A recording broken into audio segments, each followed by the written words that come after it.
ઘરમાં ગરીબી આવવાના 31 કારણો. સ્મશાનમાં હસવું. રાત્રે કોઈ ભિખારી આવે તો ખાવાનું આપ્યા વગર કાઢી મૂકવો. સવારે સૂર્યોદય થાય ત્યાં સુધી સૂતા રહેવું. તૂટેલા કાંસકાથી વાળ ઓળવા.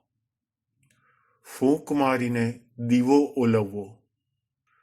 લસણ અને ડુંગળીના ફોતરા બાળવા. આળસ કરવી અને મહેનતથી દૂર ભાગવું. ઝાડ નીચે પેશાબ કરવો. ઊંધા સૂવું. રસોડાની નજીક પેશાબ કરવો.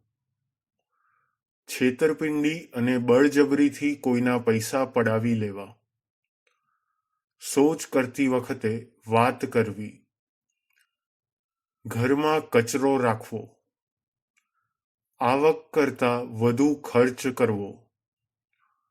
ગંદી પથારીમાં સૂવું. હાથ ધોયા વગર ખાવું. રાત્રે પીવાનું પાણી ખુલ્લું રાખવું. ગાય બળદને લાત મારવી. અંધારામાં ખાવું. ઋષિ સંતનું અપમાન કરવું. દાંત ગંદા રાખવા અને દરરોજ સ્નાન ન કરવું. ભગવાનનો આભાર માન્યા વિના ખાવું. મધ્યરાત્રિએ એટલે કે રાત્રિના 12 વાગ્યા પછી ખાવું. જૂતા અને ચપ્પલને ઊંધા જોયા પછી સીધા ન કરવા. શાસ્ત્રો ન વાંચવા. સંધ્યા સમયે સૂવું. કોઈની ગરીબી અને લાચારીની મજાક ઉડાવવી.